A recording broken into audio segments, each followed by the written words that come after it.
आज लाइफमा के भयो थाहा छ? आज म होटलबाट काम ड्युटी सकेर हाफ टाइम गराउन रुममा गएको थिएँ। रुमबाट टक्क आइरहेको थियो, यतापट्टि एउटा हजुरआमा चाहिँ पुरै यस्तो गर्दै दिँदै राख्नु भएको थियो।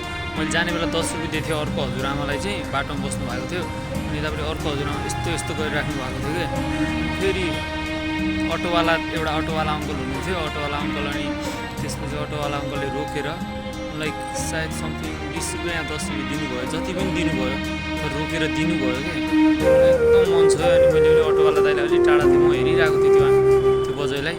अनि मैले अटोवाला अङ्कललाई सल्युट हान्ने यस्तो गरेँ अनि एकछिन यसो अँगालो मारेँ। एकदम खुसी लाग्यो कि एकदम यार दिलको मान्छे, एकदम बवाल हो क्या मान्छे। जति पैसामा अलिक कमजोर होला त्यो मान्छे अटोवाला दाइ होइन, तर दिलको चाहिँ भगवानै रहेछ कि। सायद मैले ल्यान्डरमा छु अबसम्म अटोवाला दाइ यहीँ तल हुनुहुन्छ सायद। म चाहिँ यतापट्टि ल्यान्डरमा थिएँ, अटोवाला दाइ चाहिँ तिनै सायद त्यही थियो भैया। एकदम राम्रो के यो दाइले चाहिँ, यो अटोवाला चाहिँ मलाई लास्टै रुवायो कि एकदम खिन्न बनाइदियो। यस्तो मान्छेहरू एकदम फिल्मी टाइपको भयो कि, एकदम मुभी हेरे जस्तो भयो कि सेम।